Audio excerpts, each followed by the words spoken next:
broken state claims. Came to show the movement moving like a freight train, breaking walls and crumble earth with every step we take. We walking by with lash and your neck will break.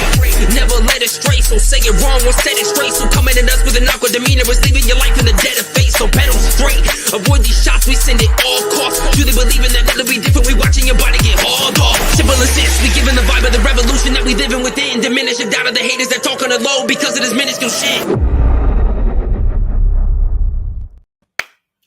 Broadcasting live from Site B, it is I, your favorite idiot, at 12 noon on the dot. High noon on this 20th day of August 2024. It is 77 degrees and sunny outside. I'm taking a break from busily working away on Wretched Vigilantes 2025. Yes, it is happening. And I decided to see what was new in the tabletop role-playing game community news. A lot of the news sites that I normally visit have either shut down, sadly, or become 110% Wizards of the Coast Pathfinder. So it's getting harder to find news that doesn't directly relate to Wizards of the Coast and Pathfinder. But occasionally I do stumble across a few gems. This is the first one that popped out to me. I don't actually think this is new, but it's the first time I've seen it. This is definitely categorized in the and. I mean, I'm not even sure people still play Among Us anymore. I mean, I remember Among Us was really, really popular for like half a second, but then better versions of Among Us came out, you know, and Among Us is just Trouble in Terrorist Town, which was just Prop Hunt, which was just, you know, hide and seek. But since Among Us came out, so many other games have come out with the one of you's a bad guy idea that I don't even sure people play Among Us anymore. But I guess they reached out to our friends over in Critical Role Land, and Critical Role Land said, sure, you can make characters based upon us that they have to download and pay for. We'll gladly take your money. So this is a thing. If you're an Among Us person and you want to make your little Among Us alien dude look like Jester or Scanlan or Grog or whatever, for a few measly dollars that you could spend on something far more useful like food and rent, you can download this DLC and now make your little alien blob look like your favorite character from your favorite Critical Role season. I don't really know if that's actually news, but sure, it was interesting, you know, and it sort of relates to our big story, which is, you know, normally something I would talk about on Wednesdays, but we're going to briefly talk about it. But first, let's check up on Cosmery. Cosmery is currently at $8,760,761. It has got 30,181 backers, 9 days left. Hasn't broken the record yet, but 8 million is more, $7,999.99 more than I'll ever see in my life. So already congratulations. Will he break the record of 10 million? 10 million currently the record. His personal record for a Kickstarter, of course, way harder. But the highest Kickstarter for a tabletop role-playing game was around 10 million. Well, 9 something, but we'll round up to 10, which was the... was it the Avatar or was it the Dragon Prince? I think it was the Avatar. And look where that game went. Yeah. So we're looking at, it looks like it'll hit 9 million today. We'll see if it hits 10 before the Kickstarter is over. And what will happen to this after the Kickstarter is over? What is the fate of the Cosmery role-playing universe? Will it take the world by storm? Or will it end up gathering dust on my shelves like every other game that, you know, people thought was the best game ever? I'm not going to tell you you have to buy this game because I don't care. If it's got quality and product in it you like, buy it. If it's something you don't want to waste your money on, I completely support you. I'm not going to be one of those people that go, if you don't buy this game, we're going to come get you. Because there's plenty of other people that are doing that out there. So yeah, I found a new site. It's called Rascal. It looks like they cover mostly independent, smaller stuff, which is cool. You know, obviously with the independent, smaller indie stuff, you're going to get a mixed bag. Some of them were, going to be awesome games. Some of them are going to be not so awesome games, but it's nice to see that with so many of the other sites either being gone or now focusing 100% on Wizards and or Pathfinder, that, there's somebody out there who's doing the same thing I've been doing and just trying to find other things. So normally we don't do this on Tuesdays, but I needed a break, so I wanted to check it out. Now, the big story from our new site to check out is Geek and Sundry is back. I did not know this, so there we go. If you're not familiar with Geek and Sundry is where Critical Role was born. And this comes to us from the Rascal. Unfortunately, it does not appear as our friend Miss Day is associated with it. It's got some other people that were associated with Geek and Sundry in the past, bringing it back. And of course, they're doing the live play D&D thing because that's what gets people to the table. Let's copy Critical Role and hope we can be half as successful. You can't.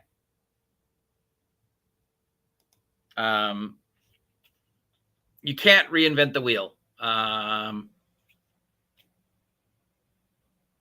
mean, you can get close if we're going to compare it to real life, right? I mean, while nothing will ever be as big as The Simpsons, there's plenty of shows that have gotten close, right? South Park, Family Guy have all gotten close to being as big as The Simpsons, but nothing will ever be as big as The Simpsons. And nothing will ever be as big as Critical Role. They might get close. Dimension 20 got close for half a second. Geek and Sundry might get close with theirs.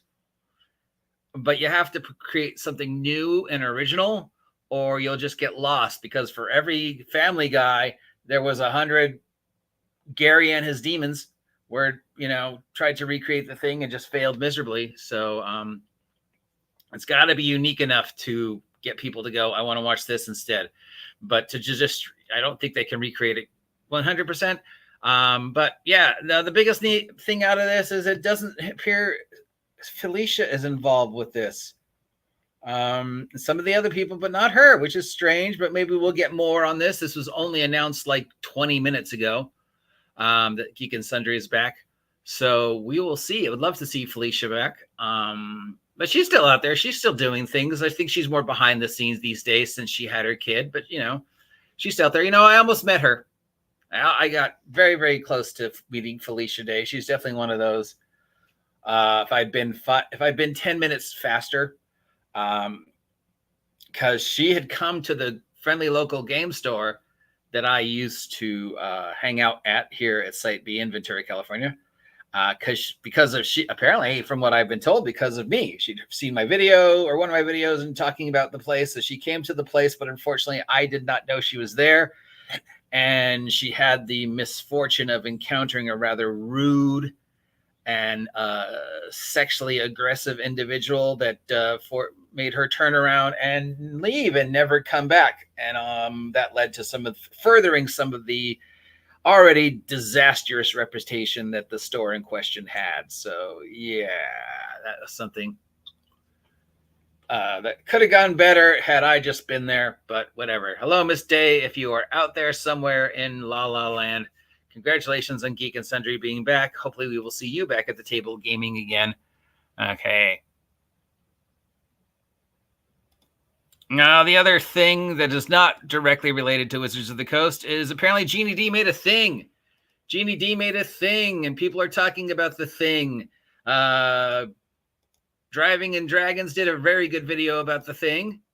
And Diversity and Dragons did a not as good video about the thing. Stop commenting, Driving. Look, here's Driving and Dragons not commenting on my commentary because he says he can't comment on it. Yeah. Exactly. Yeah. You can make a better Critical Role, but you can't recreate the moment in time, and that, especially with Hollywood, and especially with this weird niche of Hollywood is, the problem. Critical Role is its own worst enemy, and any show trying to follow in Critical Role's success is its own worst enemy. Critical Role only worked partially because of when it came out. So what is this thing that our good friend Jeannie D made? And apparently it's gotten some people upset. Some people are like, who cares? And some people are like, go girl. A lot of people are jumping her to Jeannie's defense because they don't like the fact that us old schoolers are picking on her and trying to ride her coattails. Of course, these same people have gone after her. Now, in the old days, I've definitely had my beef with some of the words that have come out of Mrs. G's mouth. I do not despair that she has found a way to monetize her very particular niche. More power to her. She made the best of the situation that gave to her, and she created an industry around an image of herself. And she's managed to perpetrate that image, of herself to become a media thingy, which could disappear tomorrow. So more power to her. Our problem with Miss D has always been that she had an amazing platform that she could have used to do the gaming industry much better than she has in the past. And she has done a lot of damage by, running with the specific meme of the moment. So she made a thing. It's a deck of cards. As Driving and Dragons says, it's a generic product. It's a generic product because it's nothing new. The second I saw Driving and Dragons video, I was like, that sounds really familiar. And without even looking it up, I could just off the top of my head think of like 8 other games and 8 other card games that I am aware of that have done the same thing, which would make you think like, well, shouldn't somebody be going after her if she's copying someone else? It's one of those things of intellectual property. You can't really go after her. You can't really copyright this idea. You can copyright the art and the particular wording, but the idea that she's using is not a new idea. It's been done multiple times, probably predating even the hobby, where just basically it's story prompt cards. And she's just added a few rules to them to either make life better for your characters or worse for your characters. It's nothing we haven't seen before. All she's doing is stamping her name to it with some pretty generic looking, vaguely tarot art and some, mechanics for making, you get a boon and everybody gets this thingy, and you get a bane and everything happens that's bad for a while until you do something that makes the bane. And then she gives examples of the mechanics of the boons and the banes and how, they're exhausted and they're making fear checks.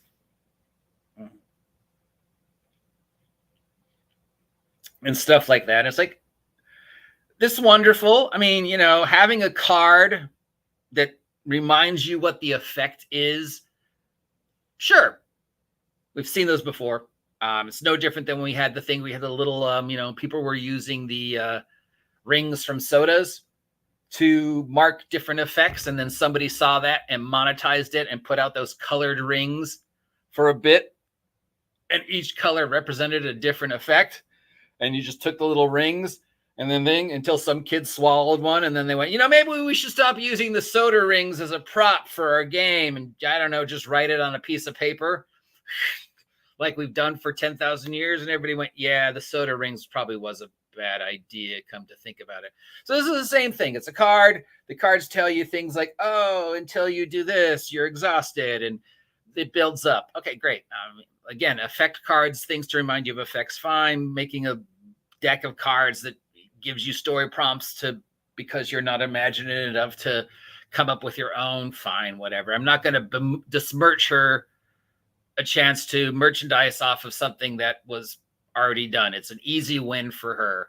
Yay. She made a generic product about a generic thing that most of us don't need a prop for.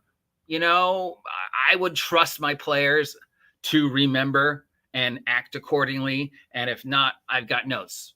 I would only ever want to give them a thingy if we were playing face to face and it affected the battle in question. Then I'd be like, write it down on a piece of paper and put invisible, or write it down on a piece of paper and put paralyzed, and remind them that figure is affected by that. Otherwise, if I give I've got 2 players in my game currently who have a bane a boon that's hanging over them. They haven't needed me to give them a prop to remind them. They've been role-playing their characters, knowing that is there and could go away at any time.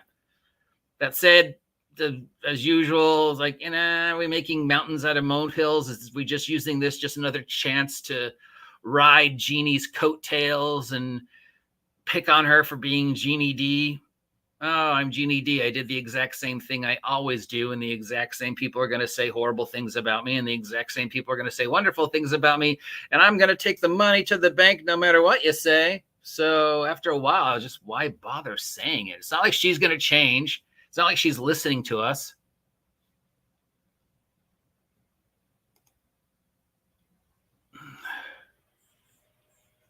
I just find it funny. She's kind of the cutesy image in D&D, but was run out of the mermaid community for basically being a nasty hoe. I don't know. I do. Yeah, I know the mermaid community is huge here in Ventura. We have a mermaid festival every year. I know one of the mermaids who do it over at so yeah, I know there's a mermaid community. And we're not talking about the people who do like the mermaid things in Florida where they swim around in the fish tanks. No, it's a different thing. And it can range from just harmless cosplaying all the way to weird fetishizing. But I didn't know she had a reputation of being a nasty hoe. I do know a lot of cosplayers don't respect her because they find her really generic. I do know a lot of the people who feel the same way I feel about her, is that, she's titillating without delivering. She relies on the fact that she's cute.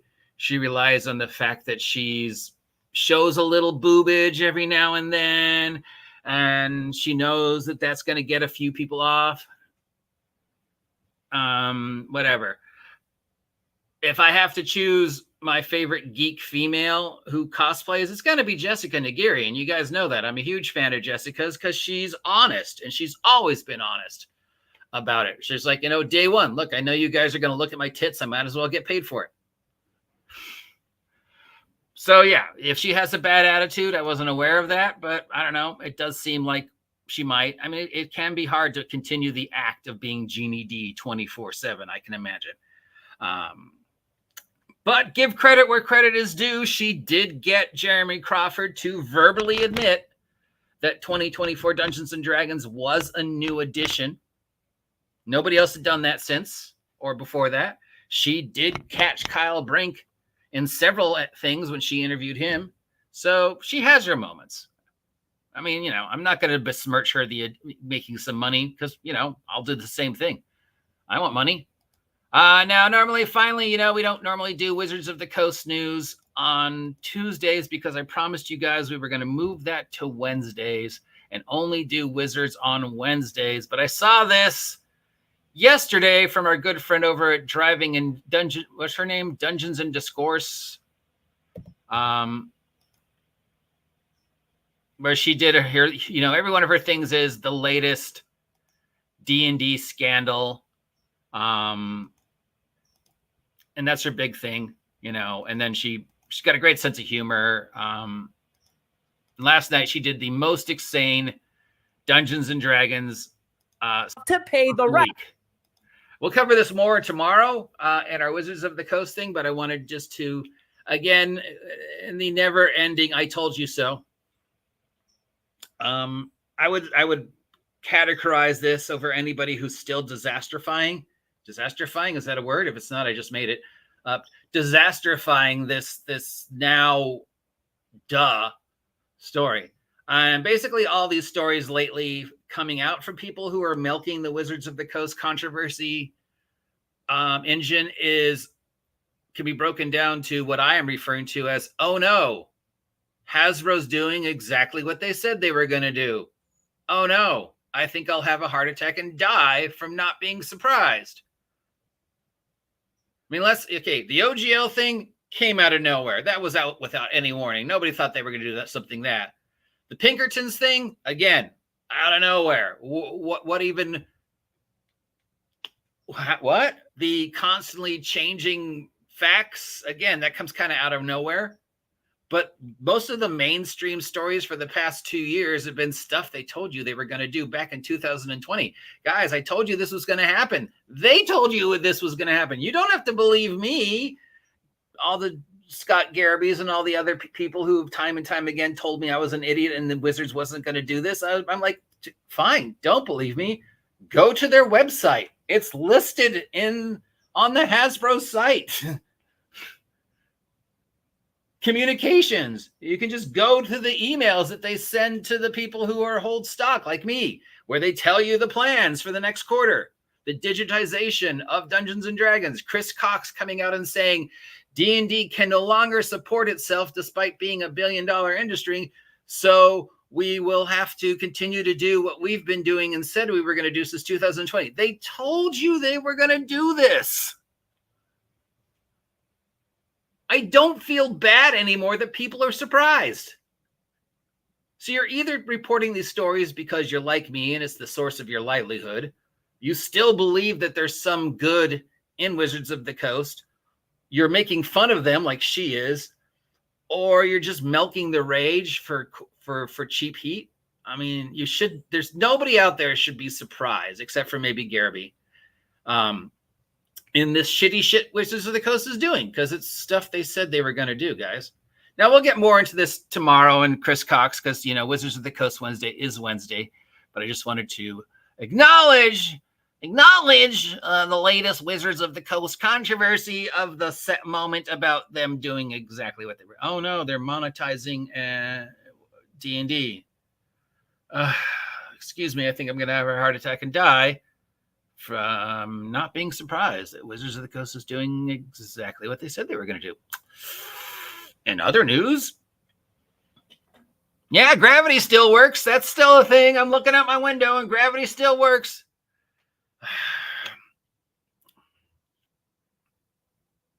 Yeah, that's about it. I will hopefully have a new product available sometime this week. It is at the publisher. It should be up on the site tomorrow. It is my Space Goblin game that I wrote with Dungeon Janitor. Very excited about this one. We have a theme song. For the first time. So I'm going to play the theme song for you guys. Hopefully it will let me work. I'm very excited about this theme song.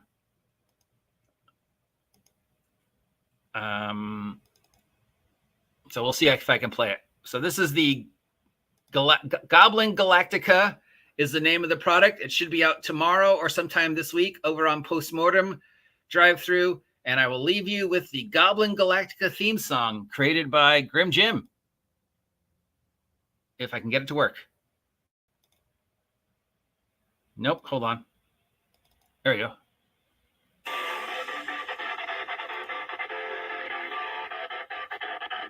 We're goblins! Space goblins! We're goblins! Space goblins! You can hear the rest of that when the product comes out. Until then, I am your host, your grumpy guide to all the tabletop role-playing game news, weather, and general internet nonsense, reminding you to take a moment to like, share, and subscribe if you haven't yet. Check out all the merch I have available, including the huge Wretched Vigilantes bundle. All my Wretched Vigilantes product marked down on the Red Room website, link down below. You can pick up everything I've created so far for $40. Get in on the ground floors of the amazing award-nominated Wretched Vigilantes story arc, and then get ready for Wretched Vigilantes 2025, which I have just begun working on. Till next time, stay safe out there. I'll talk to y'all tomorrow. See ya.